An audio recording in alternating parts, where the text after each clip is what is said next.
اس پر سن کر عمل کرنے والا بنائے اور اس نیک عمل کو، صالح عمل کو جنت کے حصول کا ذریعہ بنائے۔ اب ہم بڑے ادب و احترام کے ساتھ شیخ محترم سے درخواست کرتے ہیں کہ اپنے خطاب کا آغاز کریں اور سامعین کو محظوظ فرمائیں۔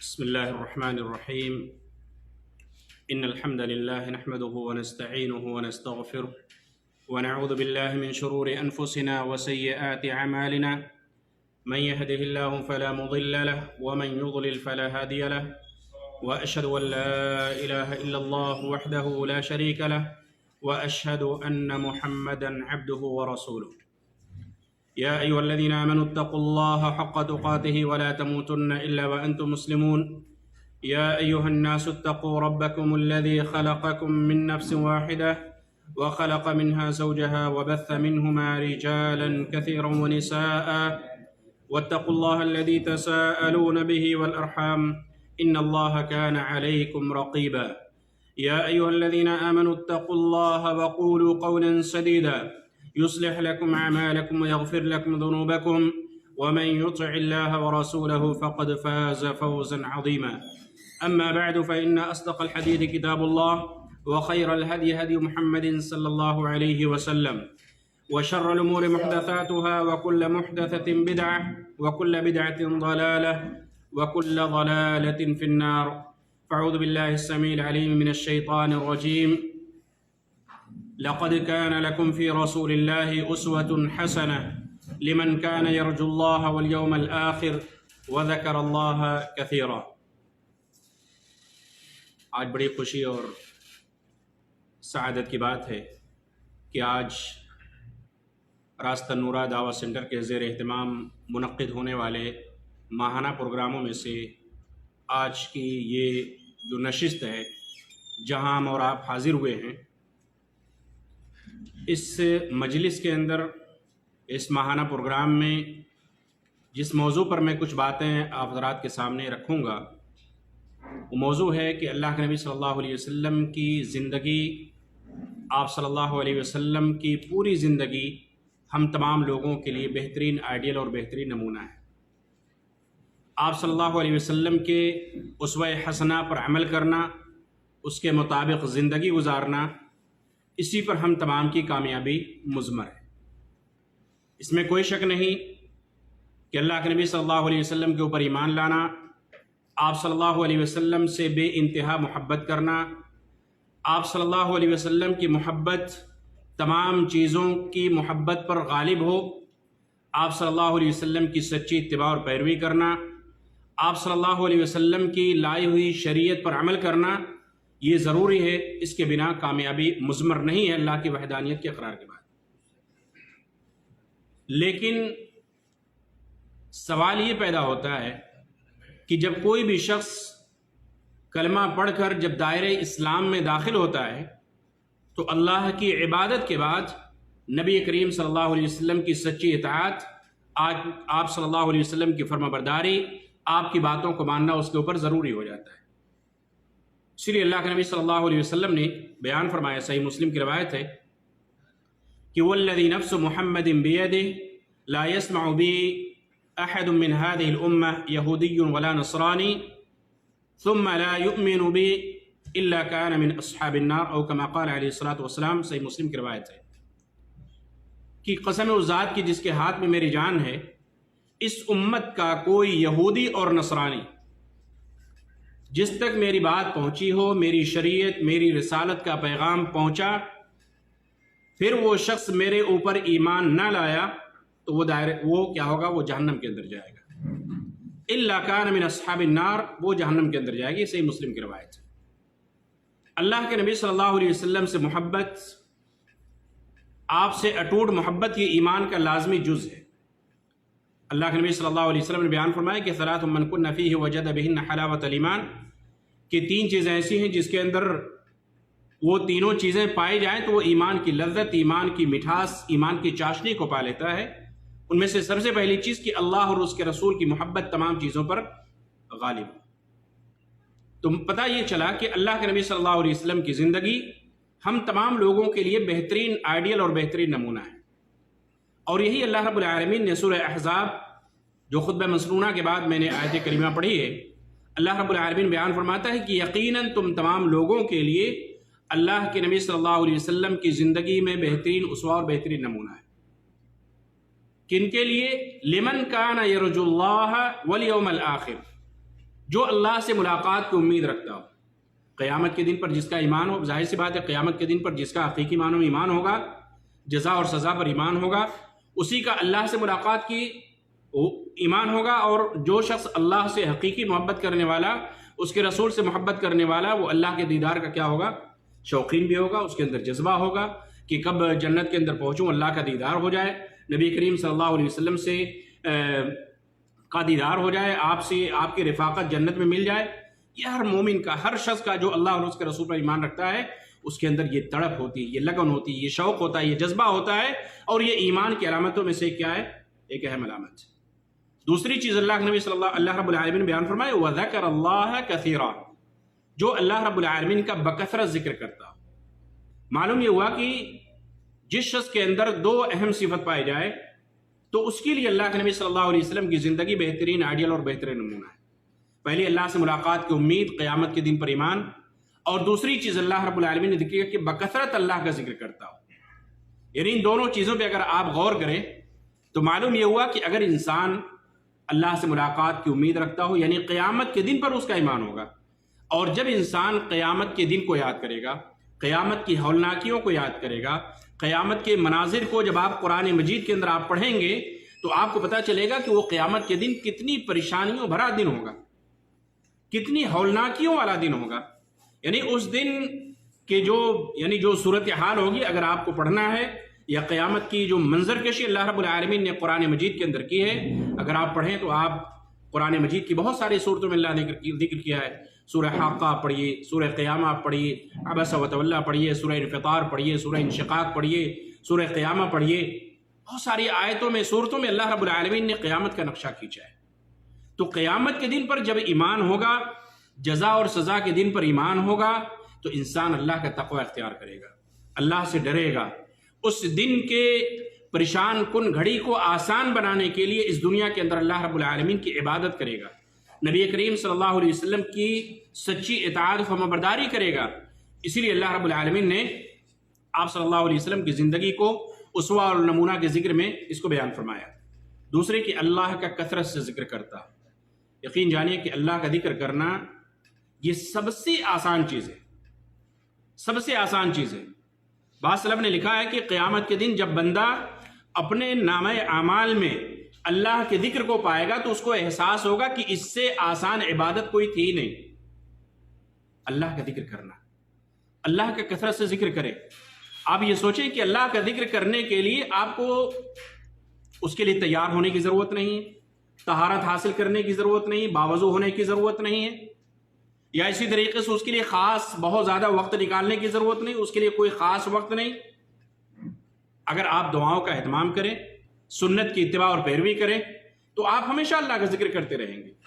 مثال کے طور پہ آپ گھر میں جا رہے ہیں، بسم اللہ کر کے آپ گھر میں داخل ہو رہے ہیں۔ آپ جب گھر سے نکل رہے ہیں تو آپ بسم اللہ توکلت علی اللہ پڑھ کے آپ گھر سے نکل رہے ہیں۔ آپ مسجد میں جا رہے ہیں، آپ اللہ کا نام لیتے ہوئے مسجد میں داخل ہو رہے ہیں۔ مسجد سے نکل رہے ہیں، اللہ کا ذکر کرتے ہوئے نکل رہے ہیں۔ جب کھانا شروع کر رہے ہیں، بسم اللہ پڑھ کر اللہ کا ذکر کرتے ہوئے، اللہ کا نام لیتے ہوئے۔ کھانے کے بعد اللہ کی تعریف کر رہے ہیں۔ سوتے ہوئے جا رہے ہیں تو آپ اللہ کا ذکر کرتے ہوئے اللہ کا نام لے کر سو رہے ہیں۔ اور جب سو کر اٹھ رہے ہیں، بیدار ہو رہے ہیں، تو اس وقت بھی اللہ کی تعریف کر رہے ہیں۔ تو اس طریقے سے اگر انسان دعاؤں کا ہی صرف اہتمام کرے، یہ جو چھوٹی چھوٹی دعائیں جس کی طرف اللہ کے نبی صلی اللہ علیہ وسلم نے ہماری اور آپ کی رہنمائی کی ہے، تو انسان ہمیشہ اللہ کا ذکر کرتا رہے گا۔ اس لیے ہمیشہ اللہ کا ذکر کرتے رہیے۔ لا یزال لسانک رطبا بذکر اللہ، اللہ کے نبی صلی اللہ علیہ وسلم نے بیان فرمایا کہ ایک مومن کی زبان ہمیشہ اللہ کی زبان سے تر ہونی چاہیے، اللہ کے ذکر سے تر ہونی چاہیے۔ ایک مومن کی زبان ہمیشہ اللہ کے ذکر سے تر ہونی چاہیے، ہمیشہ اللہ کا ذکر کرتے رہیں۔ سبحان اللہ، الحمدللہ، اب بیٹھے ہوئے ہیں، سبحان اللہ، الحمدللہ، اللہ اکبر، لا الہ الا اللہ، اس کے کہنے میں کوئی محنت نہیں لگتی۔ آپ فجر کے بعد یا مغرب کے بعد آپ تھوڑی دیر کے لیے، عام لوگوں کی جیسے عادت ہے کہ وہ سلام پھیرنے کے بعد فوراً مسجد سے باہر نکل جاتے ہیں، حالانکہ کوئی خاص ضرورت نہیں ہوتی، کوئی خاص ان کو کام نہیں ہوتا، کہیں پہ ان کا کوئی وقت کی تعین یا کہیں پہ کوئی کسی کے ساتھ ان کا کوئی موعد نہیں رہتا کہیں پہ لیکن ایسا لگتا ہے کہ اتنی تیز بھاگتے ہیں اسلام پھیرنے کے بعد، اور باہر جا کر انٹرنیٹ کھولیں گے، دیکھیں گے کسی کا کوئی واٹس ایپ تو نہیں آیا ہے، کسی کا کوئی میسج تو نہیں ہے، کسی کی کوئی کال تو نہیں ہے، پھر اس کے بعد مسجد کے باہر بیٹھ کر یا کھڑے ہو کر گپ شپ کریں گے۔ مسجد میں جتنی دیر آپ بیٹھیے اللہ کا ذکر کرتے رہیے، اور یاد رکھیں کہ اللہ کے نبی صلی اللہ علیہ وسلم بیان فرمایا کہ جب تک بندہ اپنی مسجد میں یا مصلی میں یا نماز پڑھنے کی جگہ پہ رہتا ہے تو اللہ کے فرشتے اس کے لیے رحمت اور مغفرت کی دعائیں کرتے ہیں۔ کوئی معمولی چیز نہیں، آپ جلدی کیوں بھاگ رہے ہیں؟ کوئی ایمرجنسی آپ چلے جائیے، کوئی مسئلہ نہیں ہے، لیکن یہ کہ عام معمولی انسان کا ہونا چاہیے کہ نماز سکون سے پڑھے، اطمینان سے پڑھے، نماز پڑھ کر اپنی جگہ پر بیٹھے رہے، جب تک اذکار مکمل نہ ہو جائیں اس وقت تک وہاں سے نہ اٹھے۔ صبح و شام کے اذکار کی آپ پابندی کیجیے۔ آج لوگوں کا یہ رونا ہوتا ہے کہ اتنے پریشان ہیں، یہ بیماری ہے، وہ بیماری ہے، دنیا کی پریشانیاں ہیں، زندگی میں سکون نہیں ہے، شیطان ہے تو آصب ہے تو یہ مسئلہ ہے تو وہ مسئلہ ہے۔ اگر آپ اللہ کے نبی صلی اللہ علیہ وسلم کی بتائی ہوئی دعاؤں پر جو صبح و شام کے اذکار ہیں ان کے اوپر اگر آپ غور کریں، ان دعاؤں کا اہتمام کریں، تو آپ کو معلوم ہوگا کہ ان دعاؤں کے پڑھنے کا کتنا فائدہ ہے۔ چھوٹی چھوٹی دعائیں ہیں، آپ چھوٹی چھوٹی مختصر دعائیں ہیں، ایک ایک لائن کی بھی نہیں ہے، اور ضروری نہیں کہ آپ کو یاد ہو۔ آپ موبائل میں دنیا بھر کے سافٹ ویئر آپ دیکھ کر پڑھیے، آپ چھوٹی سی دعا کی کتاب اپنی بکلیٹ اپنے جیب میں رکھیں، اس کو دیکھ کر پڑھیں، پڑھتے پڑھتے وہ چیزیں یاد ہو جائیں گی۔ لیکن آپ ایسے ہی اسلام پھیرنے کے بعد چلتے بنیں، فوری طور پہ سنت ادا کریں، دعاؤں کا اہتمام نہ کریں، اذکار کی پابندی نہ کریں، تو ایسا نہیں ہونا چاہیے۔ تو اللہ کا ذکر کثرت سے ہونا چاہیے، جو اللہ رب العالمین نے اس آیت کریمہ کے آخری حصے میں بیان فرمایا ہے۔ اب اگر ہم اور آپ غور کریں کہ اللہ کے نبی صلی اللہ علیہ وسلم کی زندگی ہم تمام لوگوں کے لیے بہترین آئیڈیل، بہترین نمونہ ہے۔ اب اگر ہم معاشرے کا سرسری طور پہ اگر ہم جائزہ لیں، اگر ہم نظر دوڑائیں اپنے معاشرے کا، ہر شخص یہ دعویٰ کرتا ہے کہ میں اللہ کے نبی صلی اللہ علیہ وسلم سے سچی محبت کرتا ہوں، آپ کی زندگی کو فالو کرتا ہوں، آپ کے بتائے ہوئے طریقے کے مطابق میں زندگی گزارنے کی کوشش کرتا ہوں۔ لیکن اگر ہم اپنے معاشرے کا، اپنی سوسائٹی کا، اپنے علاقے کا، اپنے گھر اور خاندان کا، اپنے رشتہ دار کا اگر ہم جائزہ لیں تو لوگ اللہ کے نبی صلی اللہ علیہ وسلم کی لائی ہوئی شریعت یا آپ کی بتائی ہوئی تعلیمات سے بہت دور ہے۔ اللہ کے نبی صلی اللہ علیہ وسلم کی زندگی آپ کو اگر آئیڈیل اور نمونہ بنانا ہے، اگر آپ دیکھیں عقائد کے باب میں اللہ کے نبی صلی اللہ علیہ وسلم کا عقیدہ کیسا تھا، آپ صلی اللہ علیہ وسلم کا عقیدہ کیسا تھا۔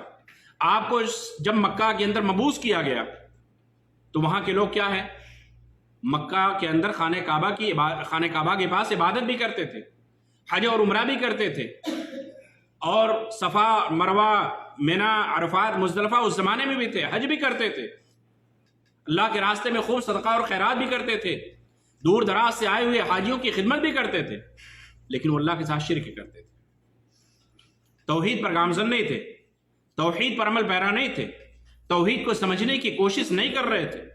اور اللہ رب العالمین نے اسی شرک کو ختم کرنے کے لیے جو اپنے ہاتھوں سے بنائی ہوئی چیزوں کی عبادت کرتے تھے، پوجتے تھے، ان کے سامنے جھکتے تھے، ان کو نفع اور نقصان کا مالک سمجھتے تھے، ان سے اولاد اپنی بگڑی بنانے کے لیے، پریشانی کو دور کرنے کے لیے، زندگی میں سکون حاصل کرنے کے لیے ان کے سامنے جھکتے تھے۔ مکہ کے اندر 360 بت تھے، معروف ہے۔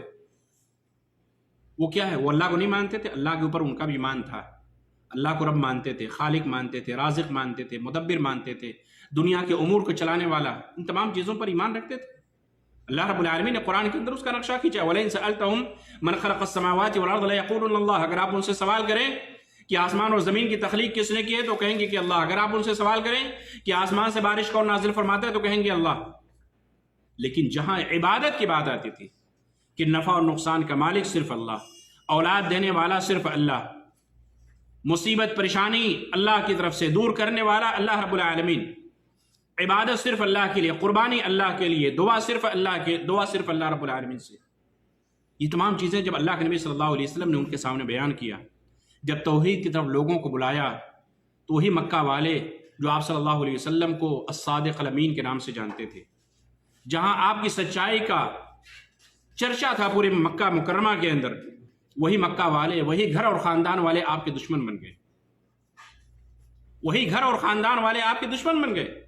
اللہ رب العالمین نے قرآن مجید کے اندر مختلف آیتوں کے اندر مختلف صورتوں کے اندر اس کا نقشہ کھینچا ہے، اس کو پڑھنے کی ضرورت ہے۔ مشرکین مکہ کیا کہتے تھے؟ ما نعبدہم الا لیقربونا الی اللہ زلفا، ہم ان کی عبادت اس لیے کرتے ہیں تاکہ ہمیں اللہ سے قریب کر دیں۔ آج کا مسلمان کیا کہتا ہے؟ آج کا مسلمان بھی یہ کہتا ہے، بلکہ آج کا مسلمان اس وقت کے مشرکین سے گیا گزرا ہے۔ آج کا مسلمان، آج کے ہمارے معاشرے کے مسلمان اس وقت کے جو مشرکین تھے ان سے گئے گزرے ہیں۔ کیوں؟ جامعہ اسلامیہ مدینہ منورہ کے اندر جب ہم لوگ توحید کی کتاب پڑھ رہے تھے، کتاب التوحید، تو اس وقت استاذ محترم نے یہ پوائنٹ ذکر کیا تھا کہ آج کا مسلمان اس وقت کے مشرکین سے بھی خراب عقیدہ ہے۔ کیوں؟ اس لیے کہ اللہ رب العالمین نے قرآن مجید کے اندر نقشہ کھینچا ہے فَإِذَا رَكِبُوا فِي الْفُلْكِ دَعَوُا اللَّهَ مُخْلِصِينَ لَهُ الدِّينَ، کہ جب وہ کشتیوں میں سوار ہوتے، جہاں پریشان کن گھڑی ہوتی، جہاں پہ جان کا خطرہ ہوتا، وہاں پہ وہ کیا ہے؟ وہ غیروں کو نہیں پکارتے تھے۔ مکہ کے اندر جو 360 ان کے اپنے بنائے ہوئے بت تھے ان کو نہیں پکارتے تھے، ان کا آوازہ نہیں لگاتے تھے، بلکہ کس کو پکارتے تھے؟ دعوا اللہ مخلصین لہ الدین، صرف ایک اللہ کو پکارتے تھے، صرف ایک اللہ کو پکارتے تھے۔ فلما نجاهم من البر اذا هم يشركون، اور جب اللہ تعالیٰ ان کو صحیح سلامت خشکی کی طرف لے کر آیا، ان کو نجات مل جاتی، صحیح سلامت ساحل پہ پہنچ جاتے، تو پھر وہ اللہ کے ساتھ کیا ہے؟ شرک کرنے لگ جاتے، اللہ کے ساتھ شرک کرتے۔ تو اللہ رب العالمین نے یہ قرآن مجید کے اندر نقشہ کھینچا ہے کہ اس وقت کے مشرکین پریشانی کی گھڑی میں صرف اللہ کو پکارتے تھے، اور آج کا مسلمان، ہمارے معاشرے کے مسلمان کو دیکھیے، اگر اللہ تعالیٰ کہیں ان کو آزما رہا ہے، کہیں ان کی آزمائش ہو رہی ہے، اللہ نے زندگی میں سکون نہیں ہے، شادی ہوئی ہے اولاد نہیں ہو رہی ہے، اولاد ہے اولاد کو صحت یابی یعنی خوب صحت و تندرستی اس کو نہیں مل رہی ہے، بیمار ہے شفا نہیں مل رہی ہے، تو اس کو چاہیے کہ وہ اللہ کے در پہ جائے، اللہ کے سامنے روئے، اللہ سے اپنے تعلقات کو مضبوط کرے، رات کی تنہائی میں اٹھ کر اللہ کے سامنے اپنی حاجات اور ضروریات، اپنی پریشانی کو اللہ کے سامنے رکھے۔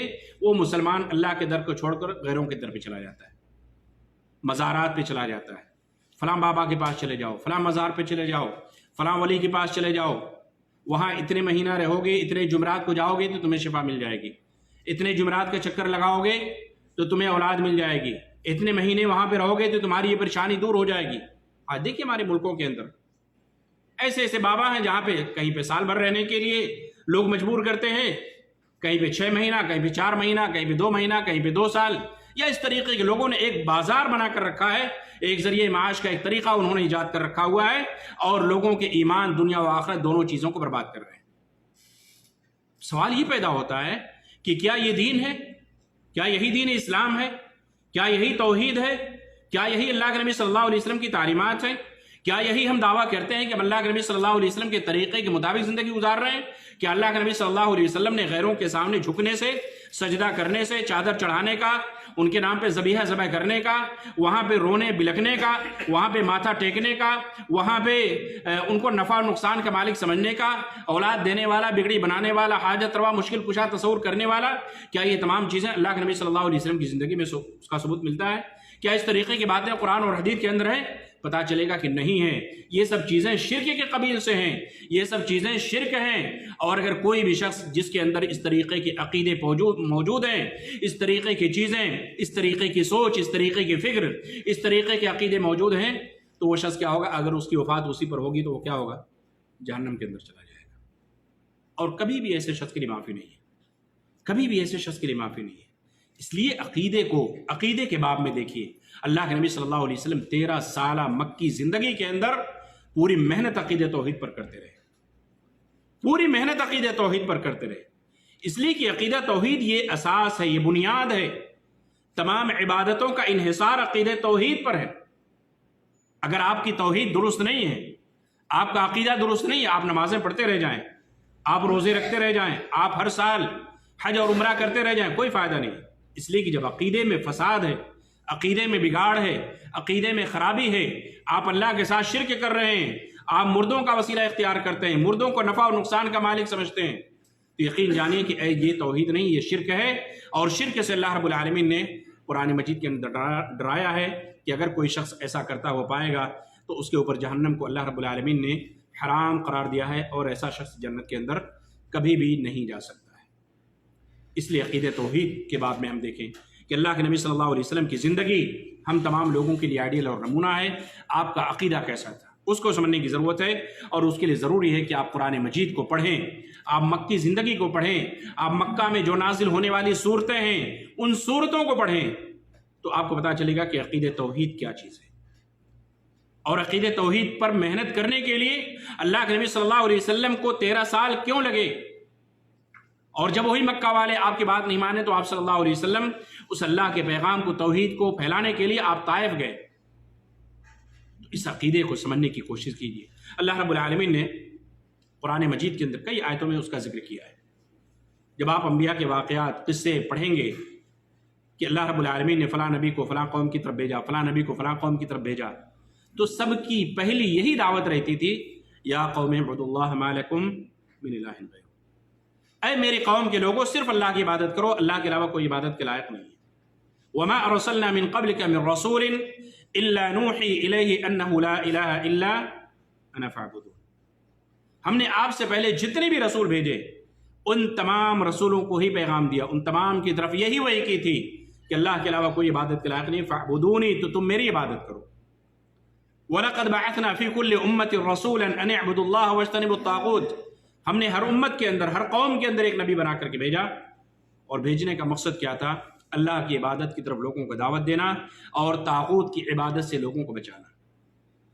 اور طاغوت کہتے ہیں كُلُّ مَا عُبِدَ مِن دُونِ اللَّهِ، ہر وہ چیز اللہ کے علاوہ جس کی بھی عبادت کی جائے، انسان ہے، جنات ہے، چرند ہے، پرند ہے، جمادات ہے، نباتات ہے، کوئی بھی چیز ہے، اللہ کے علاوہ جس کی بھی عبادت کی جائے وہ طاغوت میں داخل ہے۔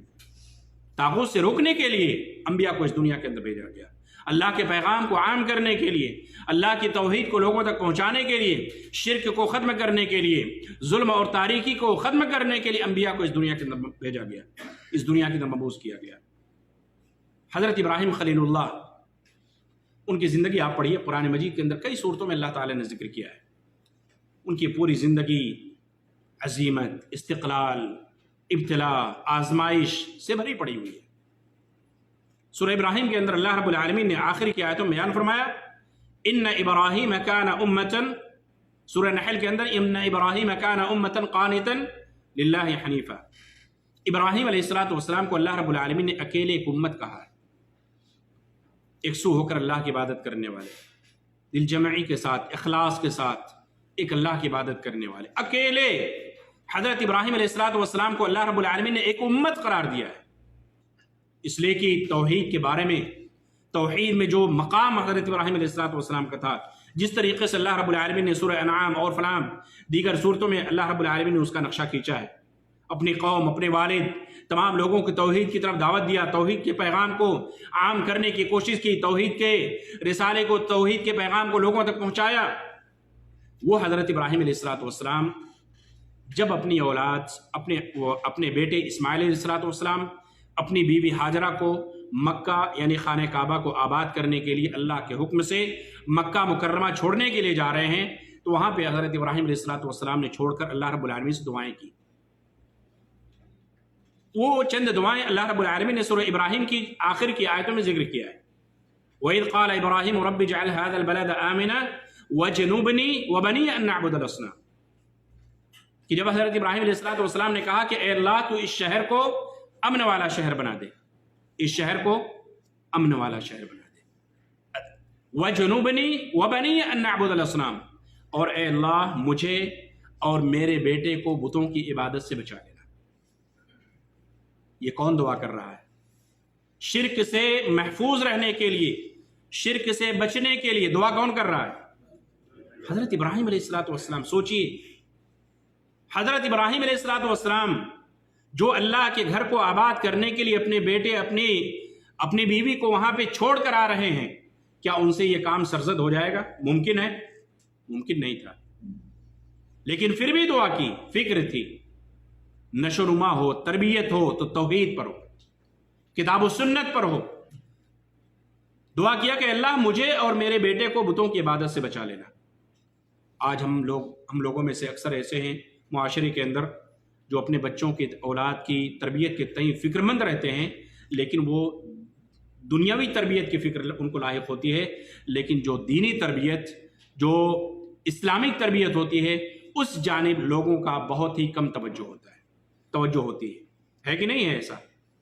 دنیا بنانے کے لیے انسان نہ جانے کیا سے کیا کر بیٹھتا ہے، بچوں کے لیے گھر بنانا، زمینیں لینا، مال و دولت اکٹھے کرنا، ان کو اعلیٰ سے اعلیٰ تعلیم دلوانا، لیکن انہی بچوں کو توحید کیا ہے، سنت کیا ہے، ہمارے نبی کا کیا نام ہے، ہمارا دین کیا ہے، ہمارا دین ہی سچا مذہب کیوں ہے، یہ جو دین کی اساس، جو بنیاد ہے، 5 وقت کی نماز اللہ نے فرض کی ہے، یہ 5 وقت کی نمازیں کیا ہیں، کس وقت پڑھی جاتی ہیں، کتنی رکعات پڑھی جاتی ہیں، دینی تربیت کی فکر نہیں ہے، دنیاوی تربیت کی فکر ہے۔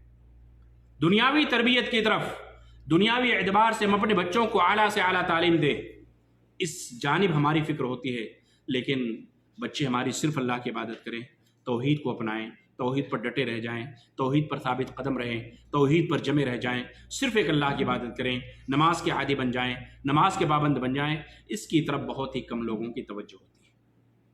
حضرت ابراہیم علیہ السلام اپنے بچے کی فکر کر رہے ہیں، ہمیں سوچیے کہ ہمیں کس قدر، خاص طور سے آج کے پرفتن دور کے اندر، اگر ہم اپنے معاشرے، اپنے ملک کا جائزہ لیں، کس قدر ہمیں ضرورت ہے کہ ہم اپنے بچوں کو، اپنی اولاد کو، اپنے گھر والوں کو شرک، بدعات و خرافات جیسے فتنوں سے اپنی اولاد کی حفاظت کر لیں، بچا لے جائیں۔ یہ بہت بڑا چیلنج ہے آج، یہ بہت بڑا چیلنج ہے کہ ہم اپنے بچوں کو شرک جیسے اس سب سے جو گھناؤنا جرم ہے، بڑا گناہ ہے، اس سے اپنے بچوں کو بچا لے جائیں۔ اس لیے ہمیشہ اپنے لیے بھی اور اپنے بچوں کے تئیں ہمیں فکر مند ہونا چاہیے۔ ہمیشہ دعا کیجیے، سجدوں کے اندر دعا کیجیے، دین پر ثابت قدم رہنے کے لیے، دین پر جمے رہنے کے لیے۔ جب آپ فرض نماز پڑھیں، سجدوں میں جائیں، دعا کیجیے۔ اللہ کے نبی صلی اللہ علیہ وسلم بیان فرمایا، اقرب ما يكون العبد من ربه عز وجل وهو ساجد فاجتهدوا في الدعاء فقبلوا ان يستجاب لكم، کہ اللہ رب العالمین کے نزدیک، اللہ رب العالمین جب بندہ سجدہ کرتا ہے تو سب سے زیادہ اللہ سے قریب ہوتا ہے، سب سے زیادہ قریب اللہ سے بندہ سجدے کی حالت میں ہوتا ہے۔ فاجتہدوا فی الدعاء، تو کثرت سے دعا کرو، زیادہ سے زیادہ دعا کرو، امید ہے کہ تمہاری سجدوں کی دعاؤں کو اللہ تعالیٰ قبول فرما لے گا۔ سجدوں کی دعاؤں میں آپ اس دعا کو بھی شامل کر لیں، اللہم یا مقلب القلوب ثبت قلبی علی دینک، اللہم یا مقلب القلوب ثبت قلبی علی دینک، اے دلوں کو پلٹنے والے، اے دلوں کو پھیرنے والے، میرے دل کو اسلام پہ جما دے۔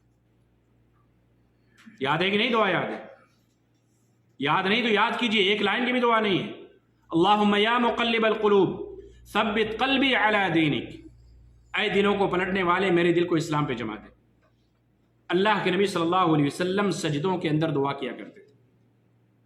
اللہ کے نبی صلی اللہ علیہ وسلم نے صحابہ کرام کو اس دعا کے اہتمام کی طرف ترغیب دلائی۔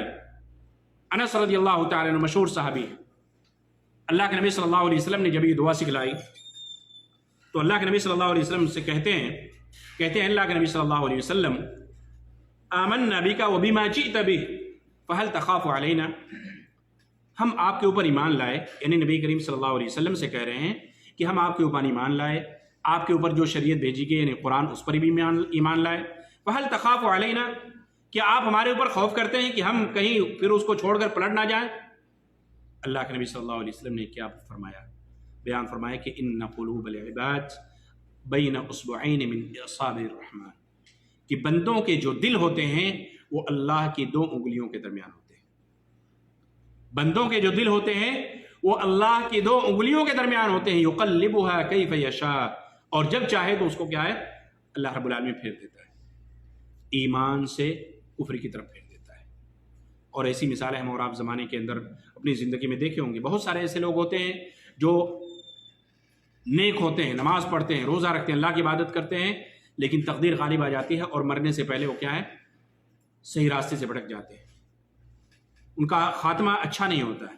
کچھ ایسے لوگ ہوتے ہیں جو پوری زندگی بے راہ روی، پوری زندگی اللہ کی نافرمانی، لیکن مرنے سے پہلے اللہ کی توفیق ہوتی ہے اور وہ تمام چیزوں سے توبہ کر کے اللہ کی عبادت کرنے پر جم جاتے ہیں، جڑ جاتے ہیں۔ اس لیے ہمیشہ اللہ رب العالمین سے دین پر جمے رہنے کے لیے، دین پر ڈٹے رہنے کے لیے اللہ رب العالمین سے ہمیشہ دعا کرتے ہیں، اللہم یا مقلب القلوب ثبت قلبی علی دین۔ تو یہ تو بات ہوئی عقیدے کے تعلق سے۔ اب عقیدے کے بعد جو دوسری چیز جو سب سے زیادہ ضروری ہوتی ہے، یا دوسری چیز جو انسان کے اوپر فرض ہوتی ہے، وہ کیا ہوتی ہے؟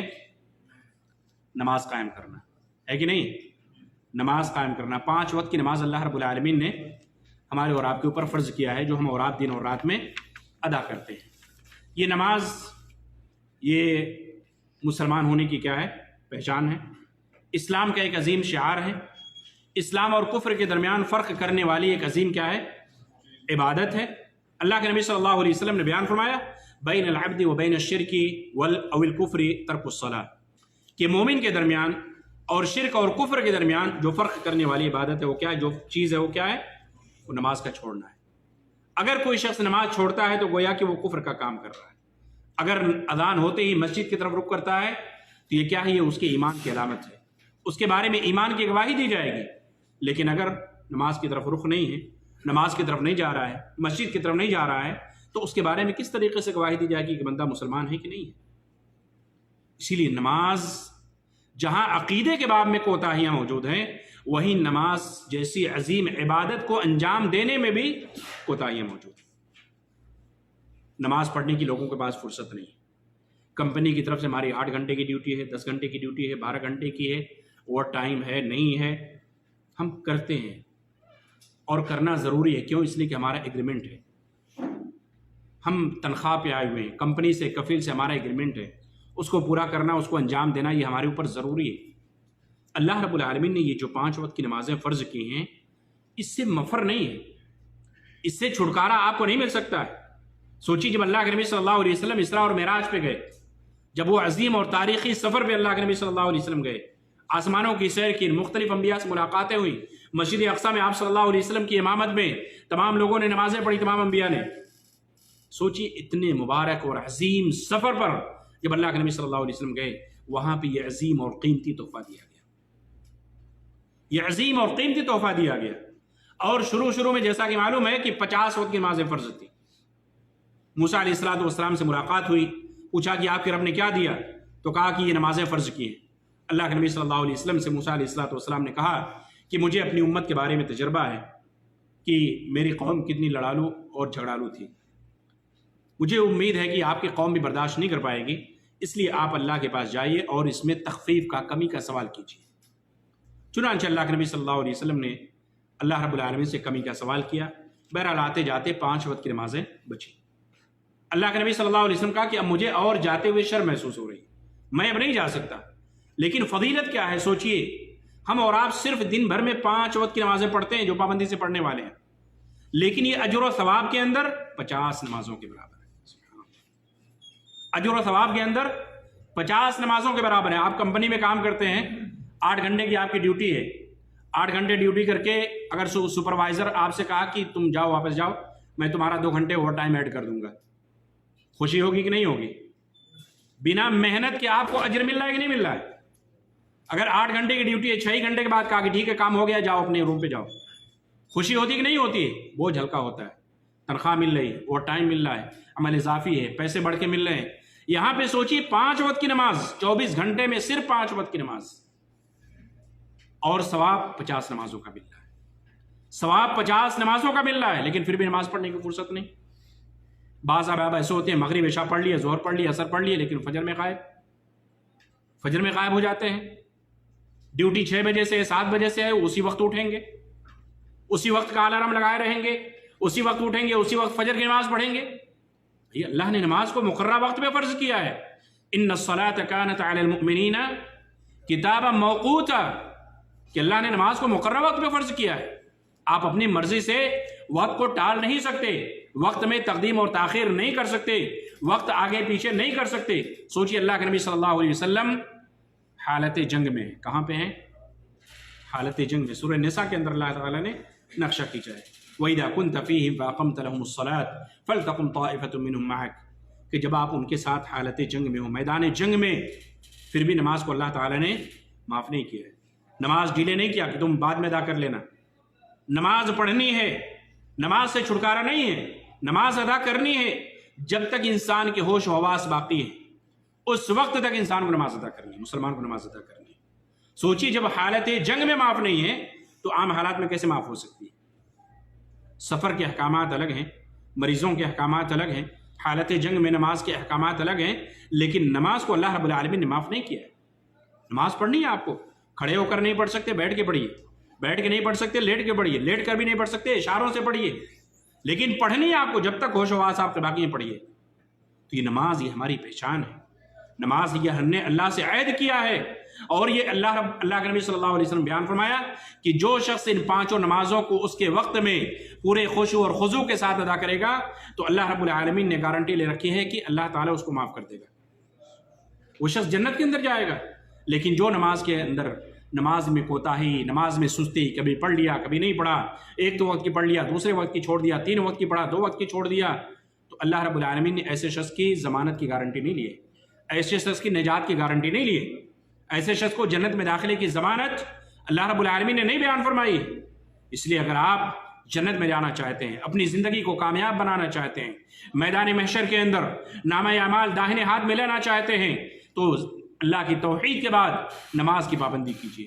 اللہ کے نبی علیہ الصلوۃ والسلام نے ارشاد فرمایا کہ ان اول ما يحاسب به العبد يوم القيامه من عمله صلاته، کہ قیامت کے دن اللہ کے حقوق میں سے سب سے پہلا سوال نماز کے بارے میں ہوگا، اللہ کے حقوق میں سب سے پہلا نماز کے بارے میں پوچھا جائے گا۔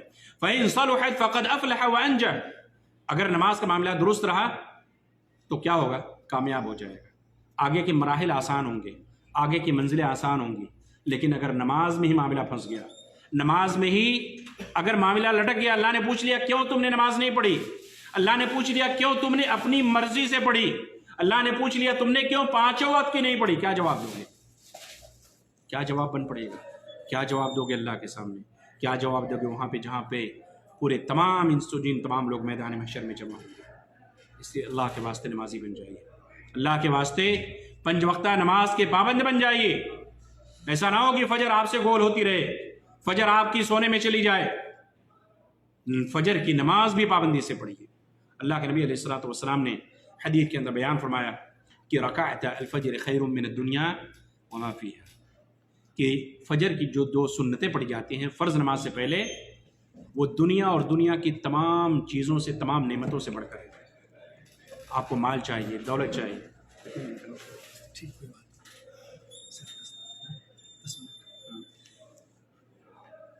اگر آپ کو دنیا کی نعمتیں، دنیا کی تمام چیزیں چاہیے تو آپ فجر کی 2 رکعتوں کی پابندی کیجیے۔ سوچیے جب فجر کی 2 سنتوں کی اس قدر اہمیت، اتنا بڑا انعام، تو فجر کی باجماعت نماز جو فرض ہے اس کا کتنا بڑا انعام ہوگا۔ دنیا سو رہی ہوتی ہے، فجر کی نماز کب ہو رہی پتہ نہیں چلتا ہے، ہم اٹھنے کی، بیدار ہونے کی نیت بھی نہیں کرتے، فجر پڑھنے کی ہماری وقت پہ نیت ہی نہیں ہوتی، اس لیے نماز کی پابندی بن جائے۔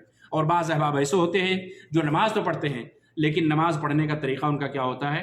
سنت کے مطابق نہیں ہوتا ہے۔ نماز پڑھنی ہے اپنی مرضی سے نہیں، اپنے مسلک کے مطابق نہیں، نبی کریم صلی اللہ علیہ وسلم کے اوپر لائی ہوئی شریعت کے مطابق، آپ کی سنت کے مطابق، آپ کے طریقے کے مطابق۔ صلو کما رأیتمونی اصلی، نماز اسی طریقے سے پڑھو جس طریقے سے تم نے مجھے نماز پڑھتے ہوئے دیکھا ہے۔ یہ نہیں کہ اپنے مسلک کے مطابق ہم پڑھیں گے، ہم فلاں مسلک کے ہیں، ہم ان حدیثوں پر عمل نہیں کریں گے، ہم فلاں مسلک کے لوگ ہیں، ہم اس طریقے سے نماز پڑھیں گے۔ اللہ کے نبی صلی اللہ علیہ وسلم نے لوگوں کو الگ الگ فرقوں میں، الگ الگ مسلکوں میں بانٹنے کے لیے نہیں آئے۔ آپ صلی اللہ علیہ وسلم، آپ صلی اللہ علیہ وسلم امت کو متحد کرنے کے لیے، ایک پلیٹ فارم پہ لانے کے لیے، قرآن و حدیث کے مضبوطی کے ساتھ جوڑنے کے لیے اللہ کے نبی صلی اللہ علیہ وسلم کو اس دنیا کے اندر کیا ہے؟ بھیجا گیا۔ اس لیے نماز پڑھیے، نماز سنت کے مطابق پڑھیے۔ کتنے احباب ایسے ہیں جن کی نمازیں سنت کے مطابق نہیں ہوتی ہیں؟ نماز پڑھنے سے پہلے زبان سے نیت کریں گے، زبان سے نیت کرنا کہیں اس کا ذکر ملتا ہے؟ نہیں ملتا، کہیں بھی اس کا ذکر نہیں ملتا ہے۔ اور نماز اگر آپ غور کریں، اللہ اکبر سے لے کر سلام پھیرنے تک پوری کی پوری نماز کس زبان میں؟ عربی زبان میں، کسی اور زبان میں نہیں پڑھی جا سکتی۔ فارسی میں، اردو میں، بنگلہ میں، ہندی میں نماز نہیں پڑھی جاتی۔ اور اگر کوئی دعا کرتا ہے، نماز پڑھتا ہے ان زبانوں کے اندر، اس کی نماز کیا ہوگی؟ قبول نہیں ہوگی۔ نیت بنگلہ دیش کا ہے وہ بنگالی میں، بنگلہ زبان میں نیت کرے گا، پشتو کا ہے پشتو میں کرے گا، انڈیا کا ہے ہندی زبان میں، اردو زبان میں کرے گا۔ ہر زبان والے اپنی الگ الگ نیت کرتے ہیں. تو یہ جو زبان سے آپ نیت اپنی زبان سے اس عظیم عبادت کی ابتدائی بدعت سے کر رہے ہیں، تو اس لیے اللہ کے نبی صلی اللہ علیہ وسلم کے بتائے ہوئے طریقے پر، اللہ کے نبی صلی اللہ علیہ وسلم نے جس طریقے سے نماز پڑھا ہے اس طریقے سے نماز پڑھنے کی کوشش کیجیے. اللہ کے نبی صلی اللہ علیہ وسلم نماز کس طریقے سے پڑھتے تھے آپ احادیث کا مطالعہ کیجیے، جو روایتیں بخاری کے اندر دیگر حدیث کی کتابوں کے اندر ہیں ان روایتوں کو پڑھیے. اللہ کے نبی صلی اللہ علیہ وسلم کی ایک حدیث بیان کر کے میں اپنی بات کو ختم کرتا ہوں کہ ان الرجل لیصلی 60 سنہ وما تقبل له صلاۃ، کہ ایک آدمی 60 سال تک نماز پڑھتا ہے لیکن اس کی ایک بھی نماز اللہ تعالیٰ قبول نہیں کرتا ہے. اس حدیث کو سامنے رکھیے. کتنے ہمارے احباب ایسے ہیں، کتنے ایسے ہمارے بھائی ہیں جو نماز تو پڑھتے ہیں لیکن نماز کا ان کو کچھ بھی حاصل ہونے والا نہیں ہے. کیوں؟ اس لیے کہ ان کی نماز سنت کے مطابق نہیں ہوتی. نماز میں اطمینان نہیں ہوتا، نماز میں سکون نہیں ہوتا، نماز میں اعتدال نہیں ہوتا، نماز سنت کے مطابق نہیں ہوتی. اجلت، جلد بازی، کوے کی چونچ کی طریقے سے جلدی اٹھک بیٹھک کیے اور نماز پڑھ کے چلتے بنے. ایسی نماز آپ ہزاروں رکعت پڑھتے رہ جائیں، کوئی نماز پڑھنے کا کوئی فائدہ نہیں. یہ ابو داؤد، ترمذی اور دیگر حدیث کی کتابوں کے اندر یہ روایت موجود ہے کہ ایک آدمی 60 سال نماز پڑھتا ہے لیکن اس کی ایک بھی نماز اللہ تعالیٰ قبول نہیں کرتا. صحابہ کرام نے پوچھا کہ کیوں اس کی ایک بھی نماز قبول نہیں ہوئی؟ تو اللہ کے نبی صلی اللہ علیہ وسلم بیان فرمایا، کبھی اس نے رکوع مکمل کیا تو سجدہ نہیں، کبھی سجدہ مکمل کیا تو رکوع مکمل نہیں کیا. سوچئے کتنے ایسے عام مسجدوں کے اندر آپ دیکھ سکتے ہیں، کسی بھی مسجد کے اندر کتنے نماز پڑھنے والے رکوع کرنے کے بعد صحیح سے کھڑے نہیں ہوتے، سجدے کے لیے چلے جاتے ہیں. سجدہ کرنے کے بعد اطمینان سے بیٹھتے بھی نہیں، دوسرے سجدے کے لیے چلے جاتے ہیں. ایسی نماز آپ کے منہ پہ مار دی جائے گی. ایسی نماز پڑھنے کا کوئی فائدہ نہیں. اس لیے نماز پڑھیے، نماز سنت کے مطابق ادا کیجیے. نماز میں عجلت نہیں، جلد بازی نہیں، اطمینان ہونا چاہیے، سکون ہونا چاہیے، اعتدال ہونا چاہیے، اور نبی کریم صلی اللہ علیہ وسلم کے بتائے ہوئے طریقے کے مطابق نماز ادا کریں. تو اللہ کے نبی صلی اللہ علیہ وسلم کی زندگی کو آئیڈیل اور نمونہ بنانا زندگی کے تمام شعبوں کے اندر، زندگی کے تمام شعبوں میں، چاہے اس کا تعلق عقیدے کے باب میں ہو، عبادات نماز کے معاملے میں ہو، اخلاق اور معاملات میں. آج ہمارے اخلاق میں بھی بڑی گراوٹیں موجود ہیں. مسلمان جھوٹ بول رہا ہے، فراڈ کر رہا ہے، رشوت، سودی لین دین، حرام تجارت، حرام بزنس، یا اسی طریقے سے حرام مال کمانا، حرام مال جمع کرنا، یہ ساری کی ساری چیزیں آج مسلمانوں کے اندر مسلمانوں کی شناخت اور پہچان بنتی ہوئی جا رہی ہیں. جبکہ اللہ کے نبی صلی اللہ علیہ وسلم کے اخلاق، آپ کے عادات، آپ کے کردار، جن کے بارے میں اگر آپ پڑھیں آپ صلی اللہ علیہ وسلم کی سیرت، کہ آپ صلی اللہ علیہ وسلم کو کہ اخلاق و کردار کو دیکھ کر غیر بھی متاثر ہو جاتے تھے. آپ کے اخلاق اور کردار سے متاثر ہو کر وہ اسلام میں داخل ہونے پر مجبور ہو جایا کرتے تھے. اور اسی لیے اللہ تعالیٰ نے قرآن کے اندر کہا وَإِنَّكَ لَعَلَىٰ خُلُقٍ عظیم، آپ اخلاق کے بہت ہی اعلیٰ درجے پر ہیں. اللہ کے نبی صلی اللہ علیہ وسلم کے اخلاق کے بارے میں ام المومنین عائشہ صدیقہ رضی اللہ تعالیٰ عنہ سوال کیا گیا تو انہوں نے جواب دیا کان خلقہ القرآن، گویا کہ آپ قرآن کی عملی تصویر ہیں. اس لیے ہمیں بھی نبی کریم صلی اللہ علیہ وسلم کی سیرت کو پڑھنا چاہیے، ان کی زندگی کو پڑھنا چاہیے. ان کے جو اخلاق تھے، جو کردار تھے، اسی طریقے سے ہمیں بھی بنانے اور سنوارنے کی کوشش کرنی چاہیے. اور اللہ کے نبی صلی اللہ علیہ وسلم کی زندگی کو پوری زندگی کے تمام شعبوں کے اندر، تمام زندگی کے تمام شعبے جو ہیں ان تمام کے ڈھالنے اور سنوارنے کی ضرورت ہے، اپنانے کی ضرورت ہے. اللہ رب العالمین ہم تمام کو توفیق عطا فرمائے. اللہ رب العالمین ہم تمام لوگوں کے جن کے بھی عقیدے میں فساد اور بگاڑ ہے ان کو عقیدہ توحید کو سمجھنے، اس کے مطابق عمل کرنے کی توفیق عطا فرمائے. اللہ رب العالمین ہم تمام لوگوں کو نبی کریم صلی اللہ علیہ وسلم کے بتائے ہوئے طریقے کے مطابق نماز پڑھنے کی توفیق عطا فرمائے. ہم تمام کو نبی کریم صلی اللہ علیہ وسلم کی زندگی کو آئیڈیل اور نمونہ بنانے اور آپ صلی اللہ علیہ وسلم کی سچی اتباع اور پیروی کرنے والا بنا دے. اللہ رب العالمین ہم تمام کو جب تک زندہ رکھے ایمان و اسلام پہ، اور جو ہمارا خاتمہ ہو ایمان و اسلام پہ ہو. اور پھر میں آخر میں راستہ نورہ دعویٰ سینٹر کا شکر گزار ہوں کہ اس ماہانہ پروگرام کا انعقاد کیا، جہاں پہ ہم بیٹھے اور یہ ایک دینی محفل، یہ اللہ کا ذکر کرنے والی یہ مجلس رہی جو بڑی ہی مبارک مجلس ہوتی ہے. ہم نے اور آپ نے دین کی کچھ باتیں، قرآن و حدیث کی کچھ باتیں سنی ہیں. اللہ رب العالمین اس دعویٰ سینٹر کو یا اس جیسے جو بھی دیگر دعویٰ سینٹر پورے سعودی عرب کے اندر قائم ہیں، اللہ تعالیٰ ان کو آباد رکھے. جس طریقے سے دینی خدمات کی پیش کی جا رہی ہیں اس سے بہتر انداز میں مزید دینی اور دعوتی پروگراموں کو انعقاد کی توفیق عطا فرمائے. اور ہمارے شیخ فضیلت الشیخ اطہر صاحب نے جو اس طریقے کا پروگراموں کا انعقاد کرتے ہیں، مختلف دعوت سینٹر سے مختلف مشائخ کو بلاتے ہیں تاکہ آپ لوگوں کی اصلاح ہو جائے، آپ لوگوں تک دین کی دعوت پہنچے، اور اس کے لیے دعوت سینٹر کچھ پیسے بھی خرچ کرتا ہے، کھانے پینے کا انتظام کرتا ہے، ٹرانسپورٹ ہے، بعض انعامات ہیں اور دیگر مصروفات ہیں، تو ہمیں چاہیے کہ ہم دعوت سینٹر کی مدد کریں اور اس جیسے جو مشائخ دعوت سینٹر میں ہیں ان سے جڑ کر رہیں، ان سے الگ نہ رہیں، ان سے ہمیشہ واٹس ایپ کے ذریعے سے، موبائل کے ذریعے سے یا ان کی زیارت کر کے دعوت سینٹر آ کر ان کی دعوتی سرگرمیوں میں شریک رہیں۔ اللہ رب العالمین ہم تمام کی خدمات کو قبول فرما لے۔ اللہ تعالی ہم تمام کو نیک اعمال کی توفیق عطا فرمائے۔ آمین ثم آمین۔ اقول ما تسمعون وصلی اللہ تعالی علی نبینا محمد وعلی آلہ وصحبہ اجمعین وجزاکم اللہ خیرا۔ اللہ رب العالمین شیخ محترم کی عمر میں